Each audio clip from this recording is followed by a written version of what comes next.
Та бүхэн сайн байцгаана уу? Юуны төрөнд миний сувгийг даган сонсдог бүх хүмүүстээ баярлалаа. Энэ удаад би та бүхэнд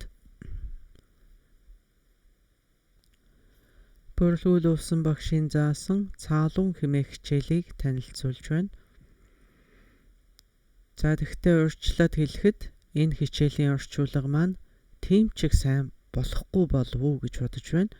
Тэгэхээр надад энэрл нэг үслээр хандаарай.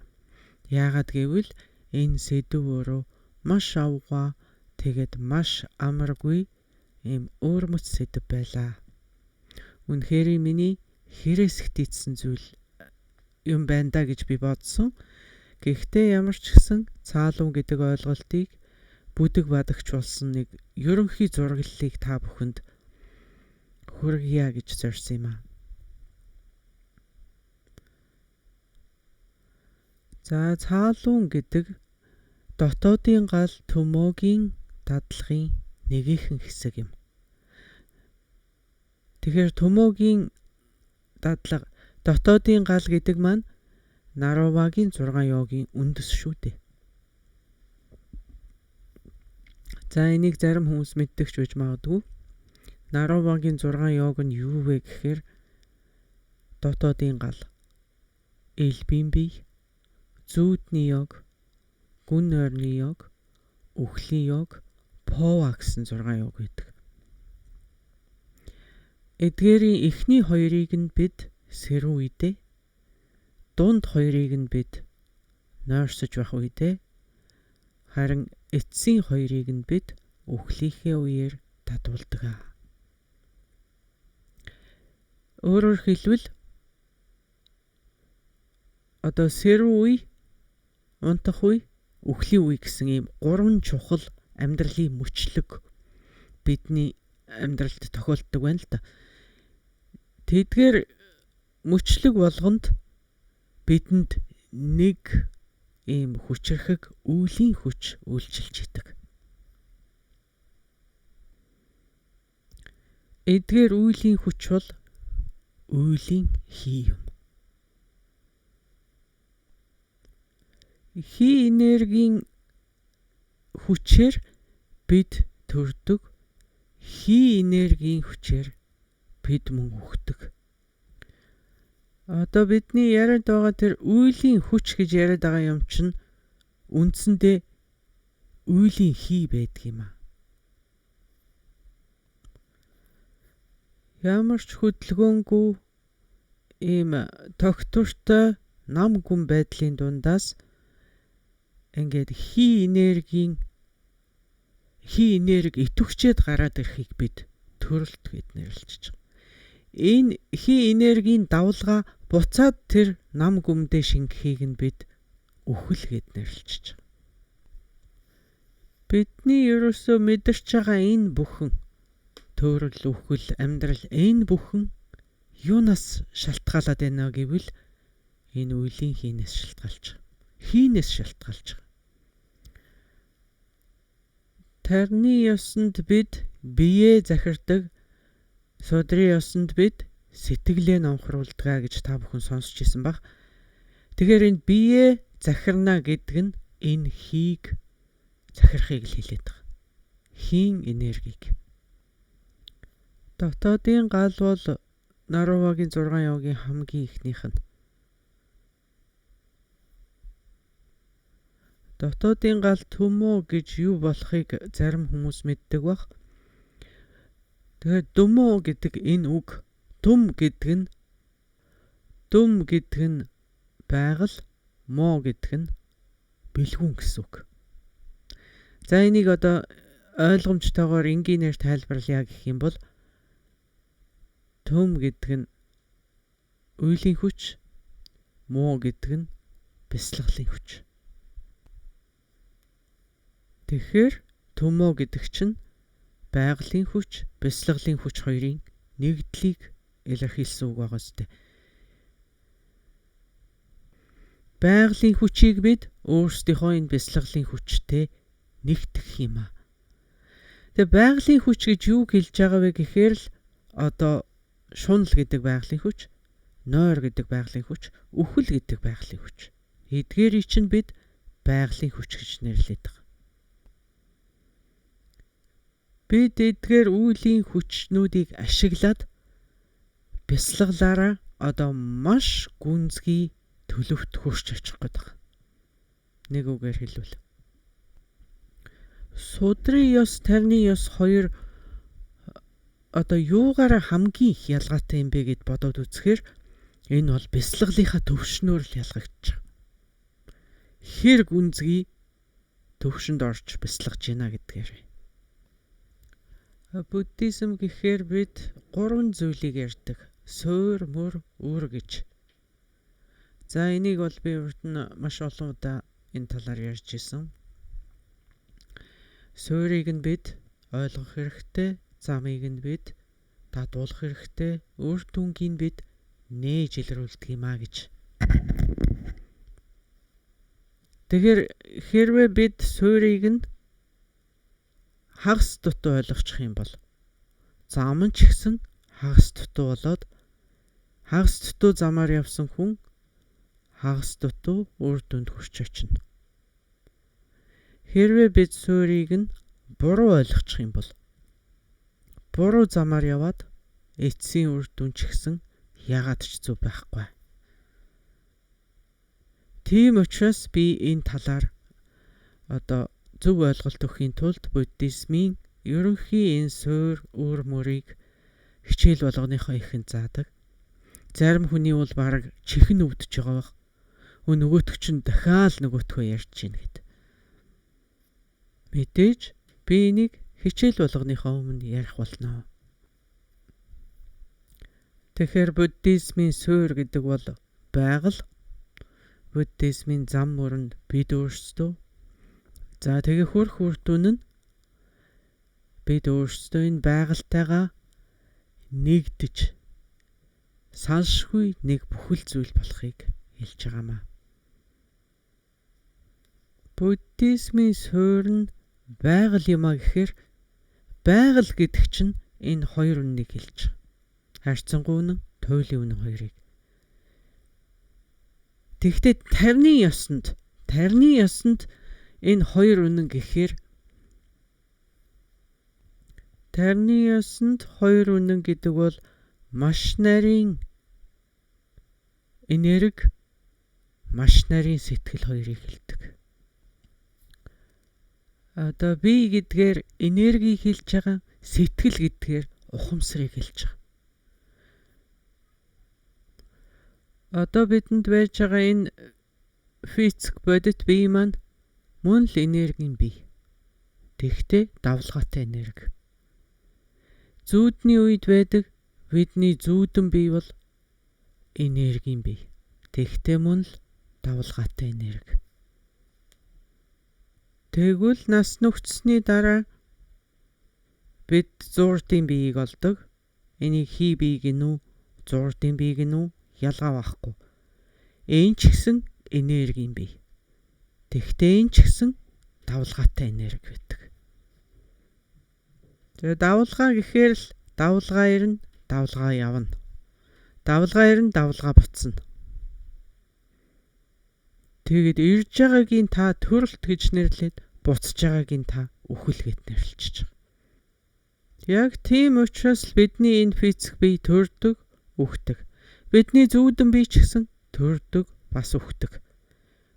Мөн түнчлэн зууртын бие ч гэсэн төрн, бас үхнэ.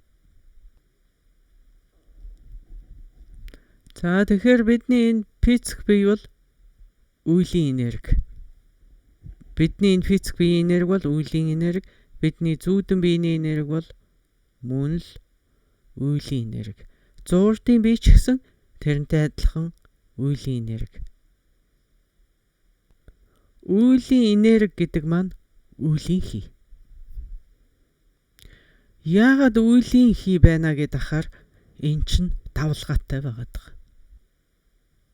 Тэгэхээр эндээс ямар дүгнэлт гарах вэ гэвэл бидний энэ бие гэд байгаа чинь яг одоо бидэнд байж байгаа нь зүгээр л энергийн давлгаанууд байх нь шүү дээ. Энергийн давлгаа.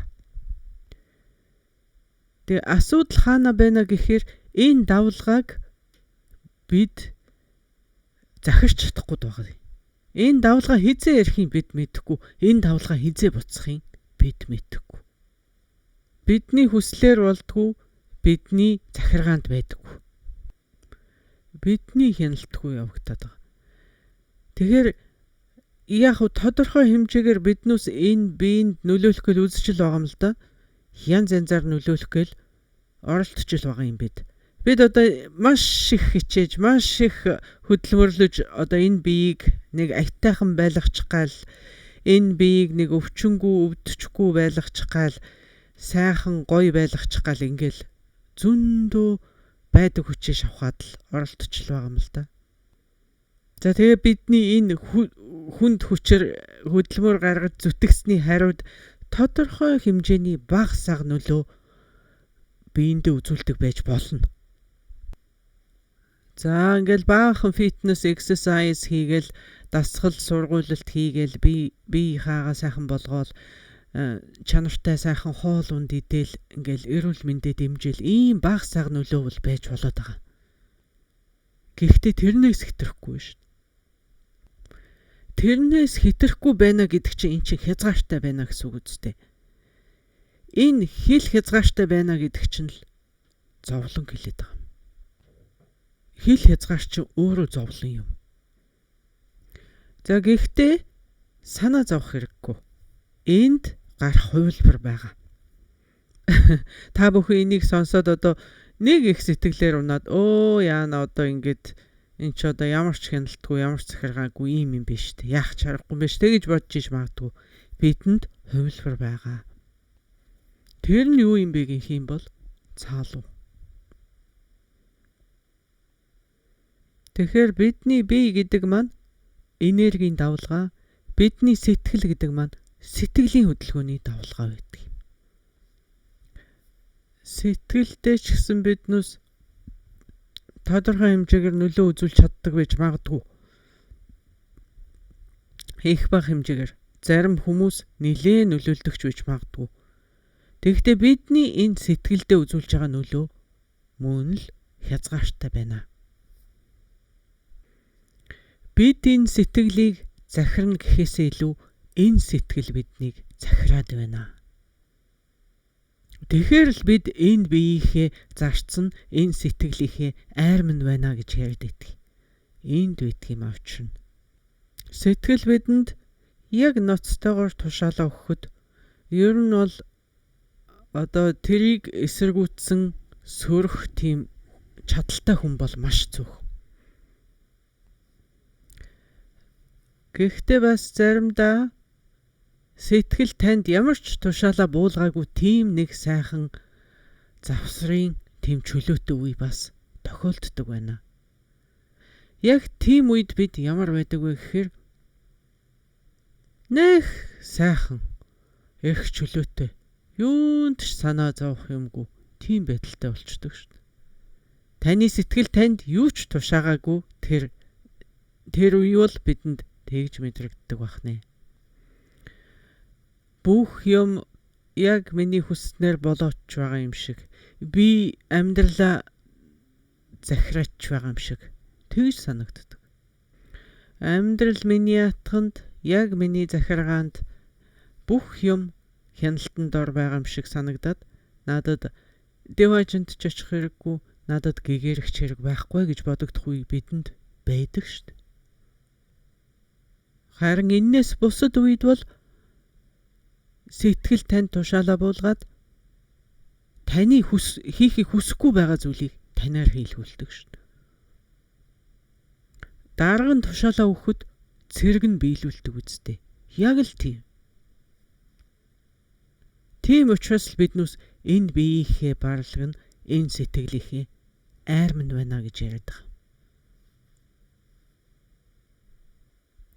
Тиймээс энэ биеийнхээ хэрэгцээг хангах гээд энэ сэтгэлийнхээ хүслийг нь биелүүлэх гээд явсаар байгаад дуустдаг. Энийгээ бид амьдрал гэж нэрлэдэг шүү дээ.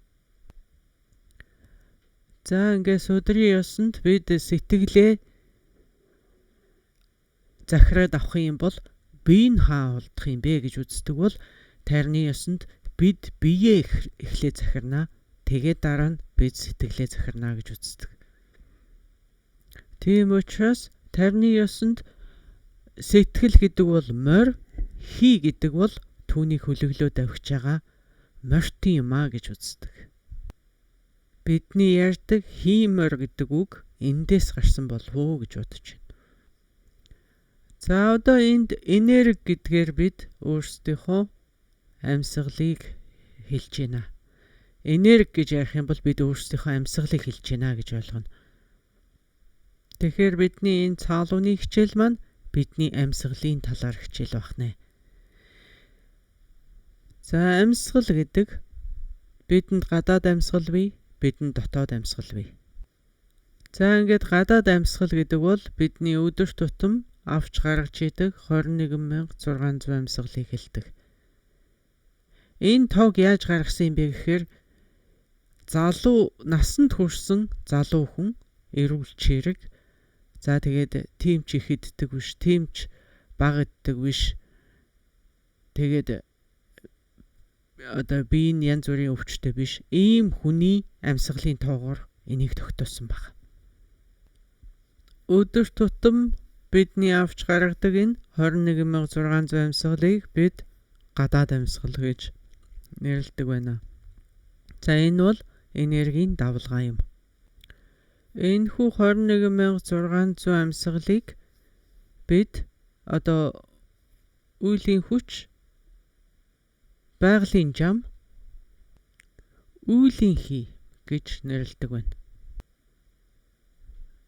Тэгээд цаашлах юм бол унган мэдлэг, сураагүй мэдлэг гэж нэрлэж бас болно. Эсвэл үеийн тушаал гэсэн ч болно. Яагаад бид энийг үеийн тушаал гэж нэрлээд байгаа юм бэ гэвэл бидэнд амьсгалахгүй байх эрх байхгүй шүү дээ. Энэ бидний сонголтоор болдог зүйл ерөөсөө биш юм. Та дуртай байна уу, дургүй байна уу? Ялгаа байхгүй. Та дуртай байвал үргэлжлүүлэн амьсгалаа бай. Тэгэхдээ та дургүйч байлаа гэсэн танд амьсгалахаас шүү ямар ч арга байхгүй.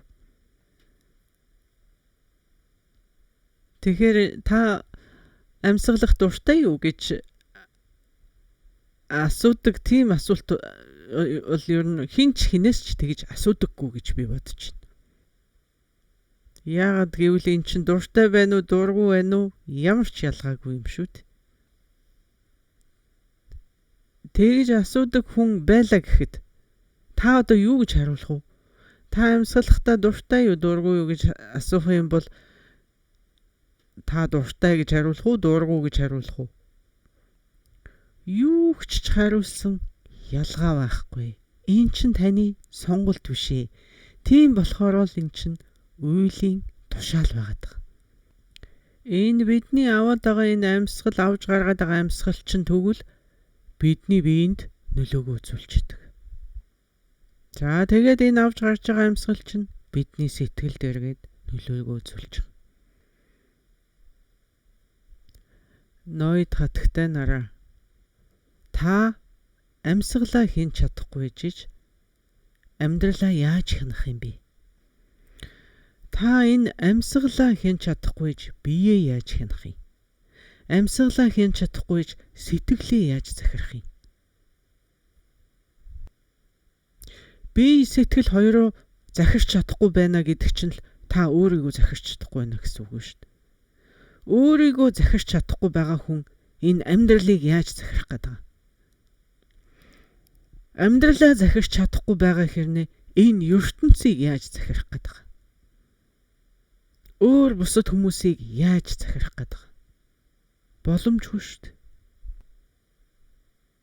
Та надад итгэхгүй байгаа бол амьсгалаа барих гээд үз. Би ерөөсөө амьсгалмааргүй байна гэд хэлээд үзээрэй. Би одоо энэ мөчөөс эхлээд ерөөсөө амьсгал авахаа болохоо шийдлээ гэд.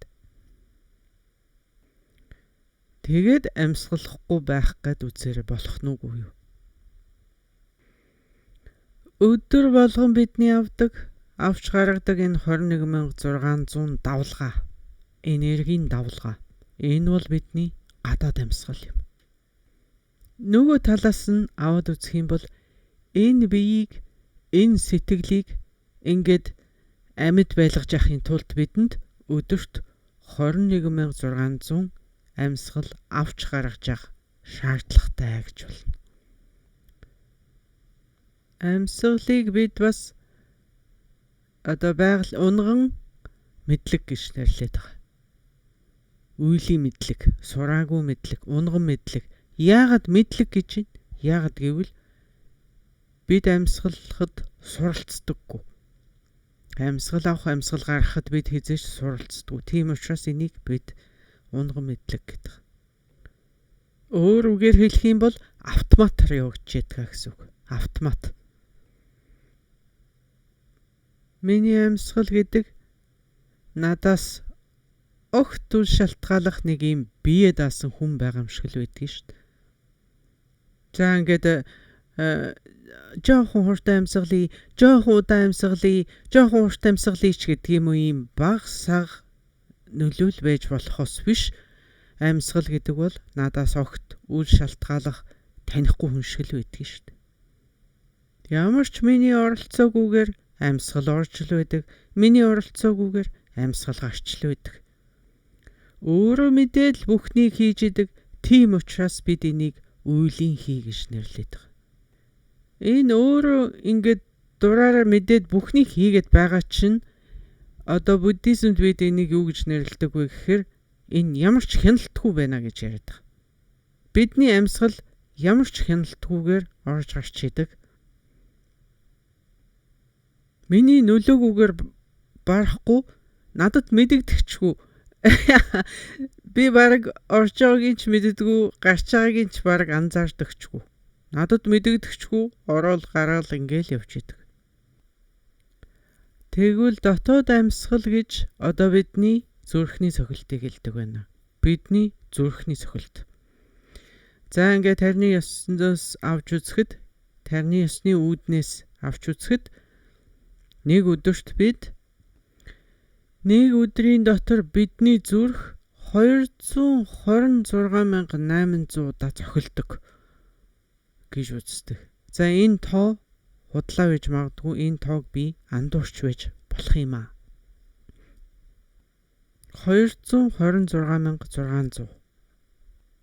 Энэ бол бидний дотоод амьсгал, бидний дотоод энерги. Энэ биеийг цааш нь ингээ үргэлжлүүлээд амьд байлгая гэж бодвол, энэ сэтгэлийг ингээд амьд байлгая гэж бодох юм бол бидэнд ийм хэмжээний зүрх цохилж явах шаардлагатай байдаг байна. Энэ зүрхний цохилтыг бид хаанаас суралцсан бэ? Гэх юм бол хаанаас ч суралцаагүй. Энэ бол бас л сураагүй мэдлэг. За тэгэхээр эхлээд бид гадаад амьсгалаа хянах гэж оролдоно. Тэгээд дараа нь бид дотоод амьсгалаа хянах гэж оролдоно. За энийг тэгэхээр ингэж ойлгоно. Бид амьсгалаа хянснаар бие хянаад эхэлнэ. Бие хянснаар дотоод амьсгалаа хянаад эхэлнэ. Өөрөөр хэлбэл зүрхний цохилтоо. Дотоод амьсгалаа хянаад эхлэхээр бид сэтгэлээ хянаад эхэлнэ.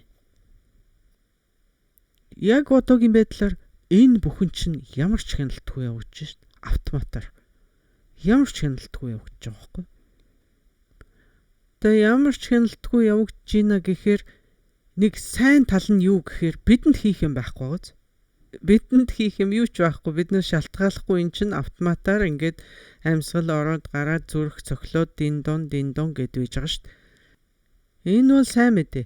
Тэгэхдээ муу мэдээ нь юу вэ гэхээр тэр хизээ зогсох вэ гэдгийг бид мэдэхгүй шүү дээ. Аюул нь тэндээ байгаа юм. Хизээ зогсохыг нь бид мэдэхгүй. Зогслол бол бид үхлээ шүү дээ. Тийм болохоор биднээс заримдаа нилээн нервтдэг шүү дээ. Энийг энэс болж ялангуяа унтаж байх үедээ зарим хүмүүс ингээд Игц дээшээ хараад хэвтцэн ч байдаг юм уу? Нойрондоо ерөөсөө маш их одоо хуурхраад ингээд бараг л бүглэрхнэ гэмээр. За энэ бүр яг бүглэрлөө шүү. Энэ бүр хизээ бүглэрх болоо гэмээр тэг сонсогддог шүү.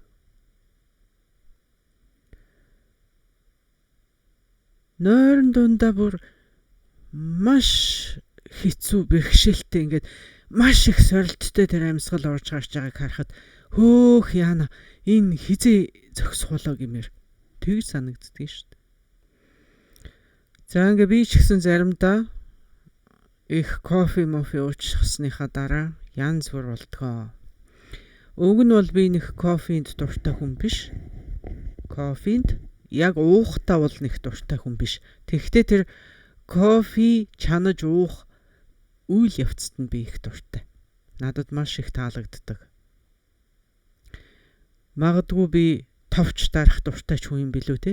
Тэр машины товчийг очиод дарахтай зэрэг л өстэй тавчигнаал ингээл нэг юм чанагдаал яг энд нэг юм болж ин доо гээл тэгэл ингээл уурсаал гараал тэр үүнэр танар сайхан шүү дээ. Кофе чанах үйл явц. Тэгэл гэл дуу чимээн тэр үнэр арома гэдэг юм уу. Тэгээд тэр гарч ирснийхэн дараа шууд аваад уухад болохоор хит халуунч биш, хит хүүтэнч биш. Сайхан шүү дээ. Тэгээ кофе чанаж уух тэр үйл явцад нь би их дуртай. Тэрнтэй харьцуулах юм бол цай уух тийм их тааламжтай үйл санагддаггүй надад. Яагаад гэвэл биднээс усаа буцалгана. За тэгээл одоо ийм пакеттэй цай ингээд задлана. Тэгээ цайгаа дүүрэн дээш нь доош нь дүүрэн аван за тэгээд хэдэн минут хүлээн. Тэгээ хүлээж байгаа заримдаа мартчихна. Тэгээ цай нь хөрчихнө. Тийм их тааламжтай үйл ажиллагаа санагддаггүй. Тэгэхээр цай уух бол тийм их айхтар сонирхолтой үйл явц биш ээ. За тэгээд кофе их уусан үед таны зүрх янз бүр болж янз янзаар цохилж дэлсэж айлах нь байдаг шүү дээ. Надад тийм зүйл тохиолж ирсэн. Би яг хичээл заагаа сууж исэн. Тэгэхэд миний зүрх маш эвгүй болсон. Тэг би баг хичээлээ зогсоогоод харьдгийн билүүч гэж бодож исэн шүү тэр үед. Тэгээ тэр үед надад зүрхэндээ ингээд хей чи одоо болил доо. Бити ингэж хамаагүй цохилоод байл та. Би энд хичээл заагаа сууж штэ. Гэртээ харсныхаа дараа болол доо гэж хэлэх тийм эрх надад үнэндээ байгаагүй. Үнэхээр галзуурсан юм шиг цохилоод маш эвгүй болж исэн. Ингээд бодоод үзэхээр л бид энэ бие сэтгэлийн ерөөсөө үйлчлэгч нь албатан л байгаа. Хин эзэн бэ гэвэл бидний бие сэтгэл. Тэгэхээр энэ бие сэтгэл маань биднийг эргээд бодох байх л гэж найдацгааж энэ биений энэ сэтгэлийн хэрэгцээг хангах гал бид бүхнийг хийж байгаа шүү дээ. Гэтэл бидний энэ бие сэтгэл яг л нэг коммунист намын удирдагч шиг шүү дээ. Өөдөөс нь үг хэлэх тийм бололцоо байхгүй. Ямар ч үг хэлэх эрх байхгүй байна гэдэг чинь бүх юм ерөөсөө гинтийн бэлэг гэдэг шиг бүх юм юу ч болж мэднэ. Цагийн дараа юу болох юм байгаа, цагийн дараа юу бодогдох юм байгаа. Бүү мэдчихэд. Зүгээр л юу ч болж магадгүй тэр бүхэнд л бэлэн байдалтай л байх хэрэгтэй. Тэгэхээр яг миний нөгөө хэлэх дуртай үгийг та бүхэн санаж авал хэрвээ та шаргалтай байя гэж бодох юм бол өөрчлөлт хууралтанд үргэлж бэлэн бай гэж хэлдэг шүү дээ. За тэгэхээр ерөөсөө эцсийн дүгнэлт энэ бие энэ сэтгэлийг ингээд амьд мэнд эрүүл сарвал авч явахын тулд бидэнд өдөрт 21600 амьсгал авч гаргаж явах хэрэгтэй. Бидний зүрх 226,600 удаа цохилж явах шаардлагатай байна. За энэ 126,600 илүү 226,600 илүү энийг би дахиж харахгүй л болохгүй. Энэ тоо буруу байж магадгүй юм шүү. За энд бид одоо цаалуун суралцах гэж ирсэн тэр ярианда арай орж амжаагүй байна.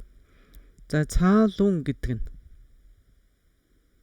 цаа гэдэг нь судал, лүн гэдэг нь хий гэсэн үг. За тэгэхээр цаалууны дадлага гэдэг маань амьсгалын дадлага байх нэ гэж ойлгогдож байгаа байх. Цаалууны дадлагыг хийхийн тулд бид эхлээд амьсгалаа одоо хянаж сурна. Энэ бол дотоод хийм бясалгал. Тэгээд бид одоо юуны төрөн амьсгалаа барих гэж одоо амьсгалаа захирах гэж оролдох юм аа.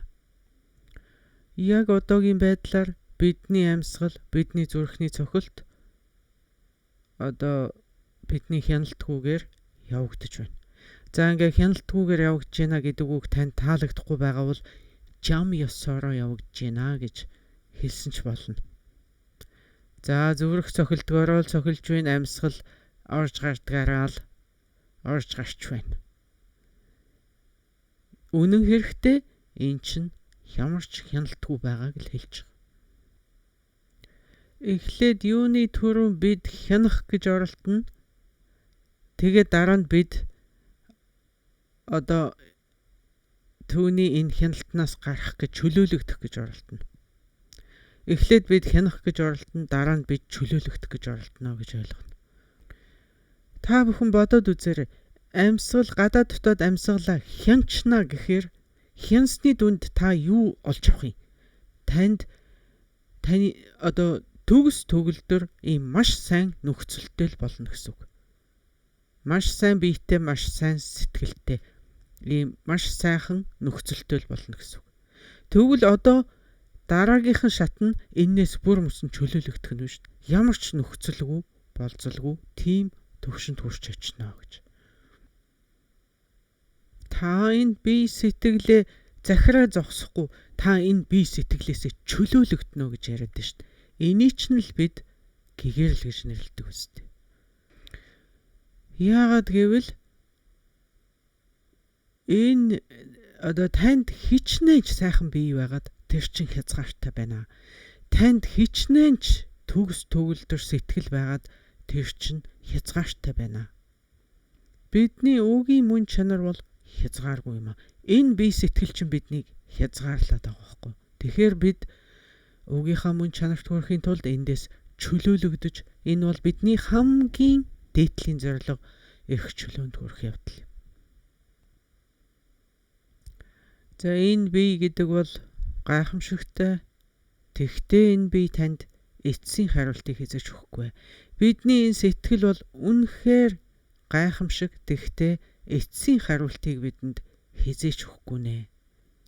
Энэ биеийн дотор байсаар байсан цагт, энэ сэтгэлтэйгээр байсаар байсан цагт та үргэлж нэг юмыг хайсаар байхаа хизээч зогсохгүй. Ямар нэг юм хайчихсан, гүйчихсэн хүн шиг л тэгээл эц төгсгөлгүй ирээл хайгаал тэгээл яваад байна гэсэн үг. За ингээд цаалууны сургаалд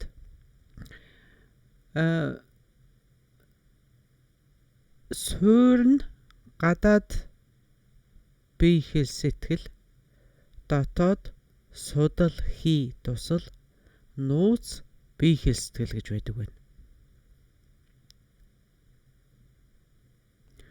Энэ суурийн талаар бид сая багсаагаа ярилцлаа шүү дээ. Одоо ингээд цаашаа явах юм бол зам гэдэг рүү нөрнө.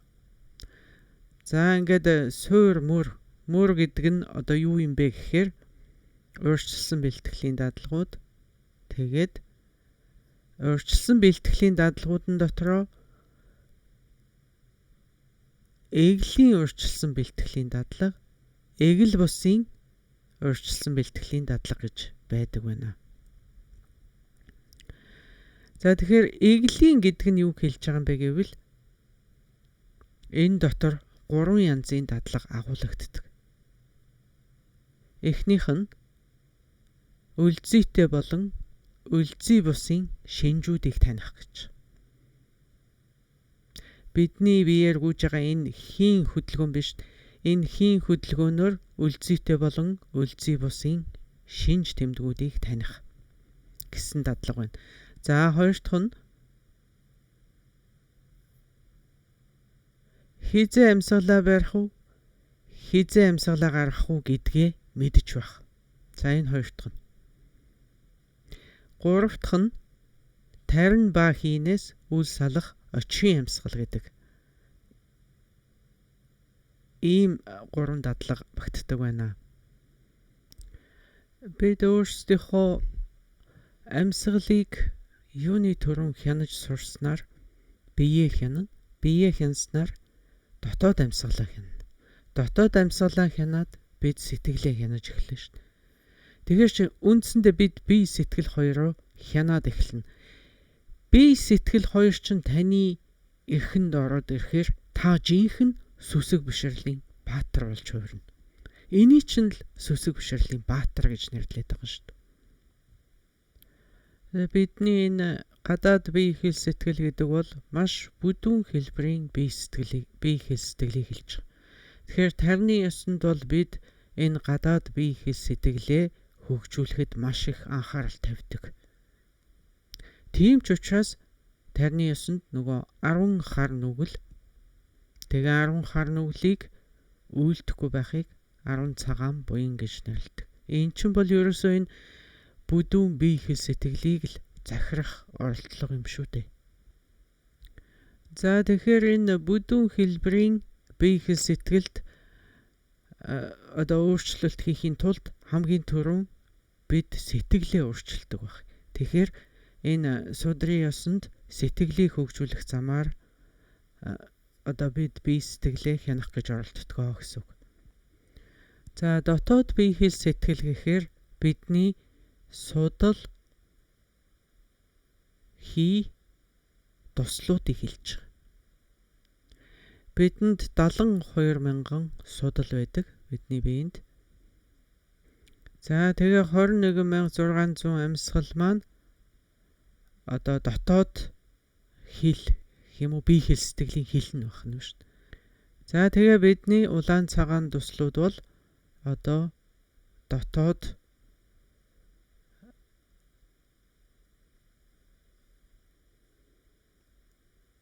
нарийн сэтгэл, дотоод нарийн сэтгэл болж таарах нэ. За тэгээд эцэст нь энэ маш нарийн бие хэл сэтгэл гэж байгаа. Ингээд бие хэл сэтгэл гэж хэлэхэд эсвэл энэ англи дээр өөр бусад хэл дээр ингээд орчуулахад дандаа бие хэл сэтгэл гэж хэлэгдэдэг.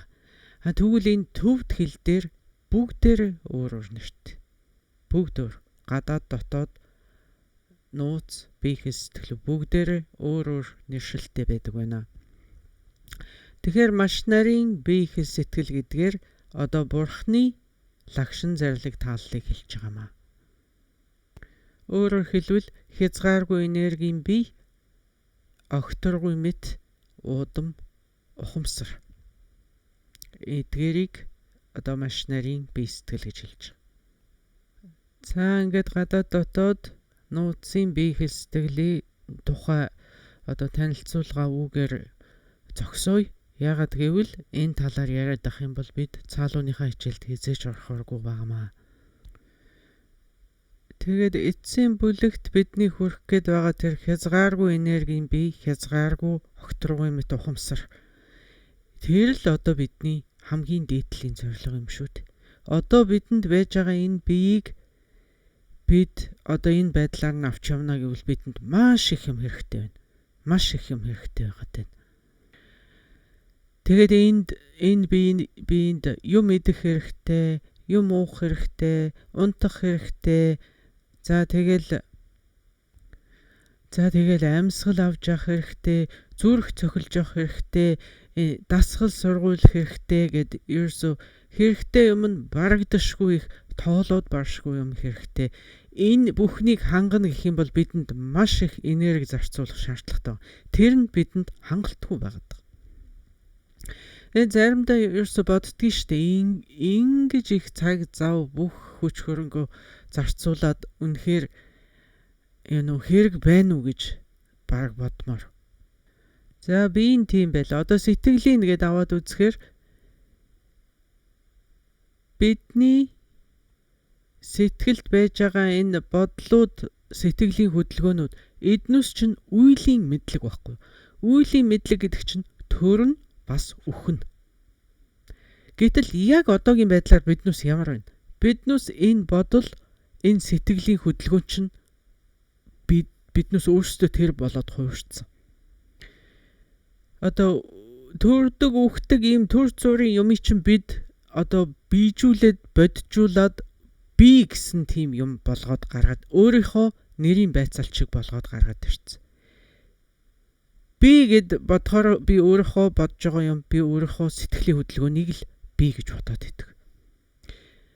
Би ингэж бодлоо, би ингэж мэдэрч чинь, би сайхан байна, би муухай байна гэдэг чинь л ерөөсөө тэр мэдрэмж, тэр одоо бодлыг л бид өөрсдийгөө болгоод таньчихсан байгаа тоххой. Энэ бодол, сэтгэлийн хөдөлгөөн гэдэг юмнууд чинь төрөл байгаа, үхэл байгаа. Энэ чинь мөнх биш, ийм төр зүрийн юмыг бид өөрсдийгөө болгоод таньчихсан байгаамаа. Мөнх байж идэг бодол гэж байхгүй. Мөнхөд ингээл байж идэг тийм сэтгэлийн хөдөлгөөн гэж юм байдаггүй. Энүүнтэй харьцуулах юм бол Бурхны таалал гэдэг бол огторгүй мэт гэж ярьж байгаа шүү дээ. Энэ хаана байгаа юм бэ гэж асуух юм бол би хаасаагүй байгаа гэж хариулна. Энэ ямар хэмжээтэй юм бэ гэж асуух юм бол энд хэмжээ гэж байхгүй гэж би хариулна. За одоо энэ бүх энергийг хянана гэдэг байгаа шүү дээ. Бид одоо амьсгалаа хянана гэдэг чинь төр зургийн л арга хэмжээ авч байгаа. Хяналтандаа оруулна гэдэг чинь төр зурих байхгүй. Хэрвээ бид одоо бүр мөсөн энэс ангижрия гэвэл одоо одоо эрх чөлөөнд хүрэхээс өшөөгөр бол биднээс энэс ангижрах аргагүй байгаа. Тэгэхээр яг эхлээд бол хянана гэдэг чинь төр зуртаа ч гэсэн бид энэ нөхцлөө сайжруулад авч яана гэсэн үг юм. Энэ бүх энергийн давлгаанаас л чөлөөлөгдөхөд эцсийн зорилго байгаа юм шүү дээ. Хянах нь бол эхний алхам, чөлөөлөгдөх нь бол эцсийн алхам. Тэгэхээр энэ энергийн давлгаа гэдгээр юу хэлээд байгаа юм бэ гэж та асуух юм бол төрөлт гэдэг чинь давлгаа, үхэл гэдэг чинь давлгаа, нойр гэдэг чинь давлгаа, сэрнэ гэдэг чинь давлгаа. Энэ бүхэн чинь цөмөөрөө энергийн давлгаанууд юм аа. Шуунал, хилэн, муухаг, ата эднүс чинь сэтгэлийн хөдөлгөөний давлгаанууд юм аа.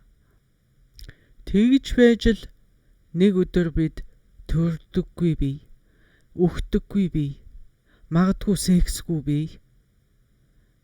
Тэм үү? Ямар ч муухгийн уулмөр байхгүй тийм сэтгэлийг эрхшээж болох нь шүү дээ. За одоо бид амьсгалынхаа тухай ярианд орно. Амьсгал гэдэг бол бид өдөр болгон хийдэг тийм зүйл. Нэг өдөрт бид 21,600 амьсгал авч гаргадаг. Нэг өдөрт бидний авч гаргаж байгаа энэ 21,600 амьсгал бидний одоогийн байгаа энэ бие, одоогийн байгаа энэ сэтгэлийг бүтээдэг. Энэ амьсгал, бидний энэ амьсгал, энэ бие, энэ сэтгэлийг бүтээдэг. Бидний авж байгаа амьсгал илүү бидний биетэй холбоотой байдаг. Авч байгаа амьсгал бидний биеийг бүтээдэг гэсэн үг. Бидний гаргаж байгаа амьсгал бидний сэтгэлтэй илүү холбоотой байдаг. Гаргаж байгаа амьсгал бидний сэтгэлийг бүтээдэг гэсэн үг. Тэгэд зүйрлэх юм бол бидний амьсгал гэдэг чинь одоо үр жимс ургуулж идэг ийм нэг мод байх нь шүү дээ бидний амьсгал. Тэр ургаж байгаа үр жимс нь юу юм бэ гэхээр бидний бие сэтгэл. За ингээд бидний одоо бидэнд баруун зүүн хоёр юм самсаа байгаа.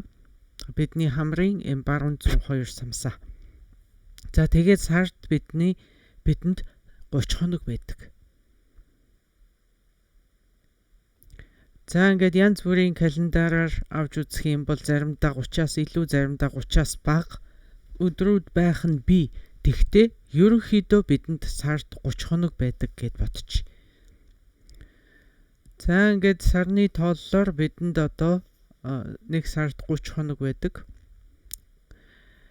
Тэгэхээр шиний 1, 2, 3-нд өглөө эрт нар мандахын үед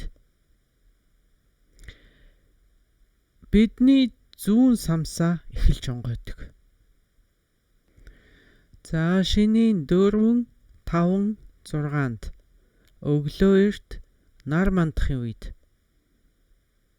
таны баруун самсаа төрүүлж онгойдог. Энэ байгалийн зам баггүй, байгалийн зам. Байгалийнхаа замаар тийм зохицолтолгойтой байх нь шүү дээ. Хэрвээ та эгэл жирийн хүн бол шүү дээ. Жирийн хүн тэгээд одоо бүх юм хэвийн байгаа тохиолдолд ийм байдлаар одоо онгойдог байна. За тэгвэл шинийн 7, 8, 9-ний өдрүүдэд өглөө эрт нар мандахын үед бидний зүүн самсаа төрүүлж онгойдог. Нар мандах гэдэг чинь тэндээс яг өдөр эхэлж гинэ гэж тоолдог байх юм. Яг өдөр наран ургахад эхэлдэг. За яг энэ дараалалаар явж ивэл энэ бол бүх юм сайн байна гэсэн үг. За ингээ шинийн 10, 11, 12-нд өглөө эрт нар мандах үед таны баруун самсаа төрүүлж онгойно. За энэ маш энгийн логикоор явж байгаас 3 хоногоор өөрчлөгдөд явж байна. За тэгвэл шиний 13, 14, 15-ны өдрүүдэд өглөө эрт нар мандахын үед таны зүүн самсаа төрүүлж онгойно. За ингээд яг нар мандахын үед та ингээд айл самсаагаар амьсгал гүйж гинэ гэдэг ингээд шалгаад үзэхэд энэ маягаар явагдчих юм бол та байгальтайгаа нэлийн гайгүй зохицолтолгойтой явж гинэ гэсэн үг. Энэ дараалал алдагдахгүй явж явах юм бол таны амьдралд нэг их айхтар саад бэрхшээл тохиолдохгүй ингээд хэвийн байдалтай явж гинэ гэсний дохио тэмдэг бахнэ. Энэ бол нөгөө үлзийтэй болон үлзий бусын шинжүүдийг таних гэдэг дасгалд орж байгаа юм л. Тэгэхээр бидний амьсгалд одоо ирээдүйн тухай мэдээлэл, өнгөрсний тухай мэдээлэл аль нь ингэж агуулгдсан байдгаа гэсэн үг. За энэ амьсгал гэдэг чинь сураагүй мэдлэг бид энийг өнгөрсөн төрлүүдээсээ аваад ирсэн. Энэ амьсгал. Би юунд амьсгалахад суралцаагүй гэж бид ярьсан.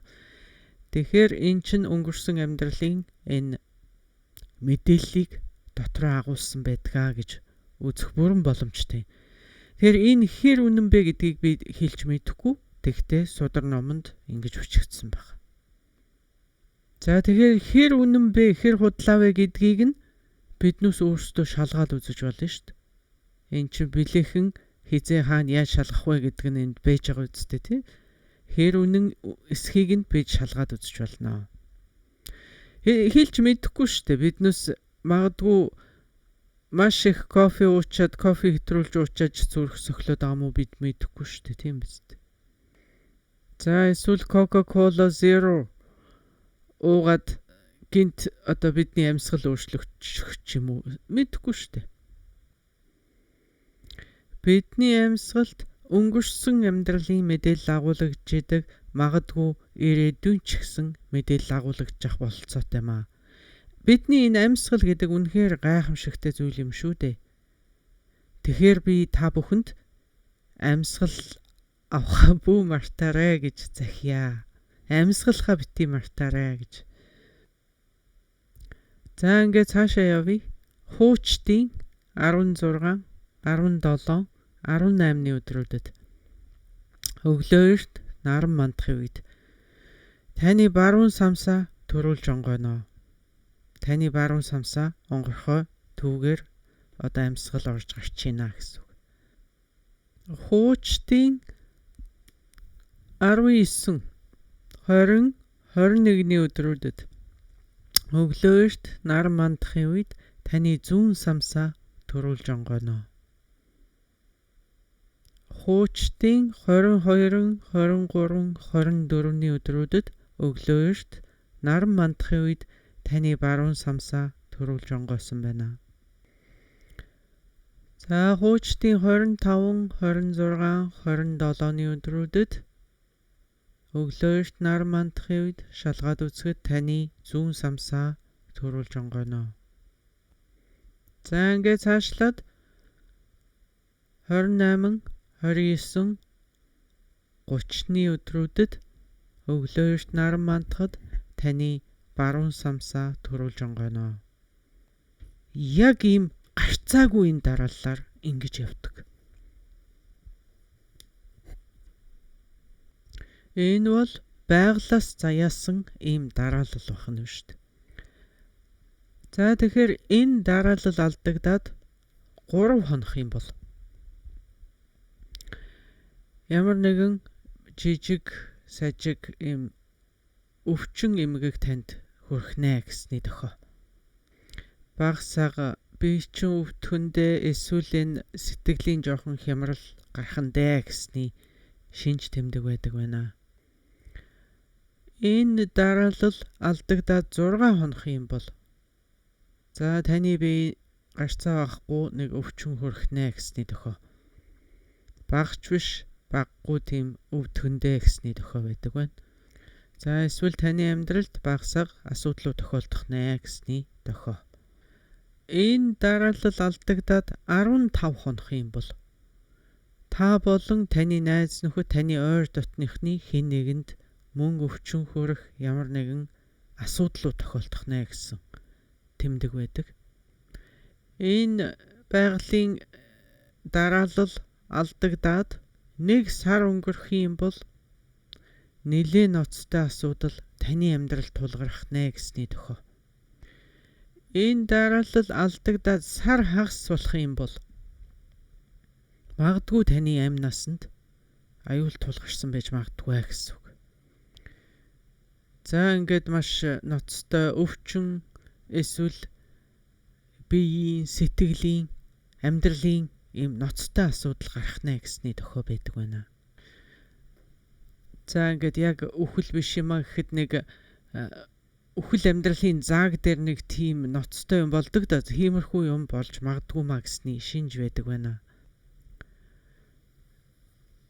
Ингэж одоо энэ цаалууны номны эхний бүлэгт яг энэ талаар ингэж өгүүлсэн байна.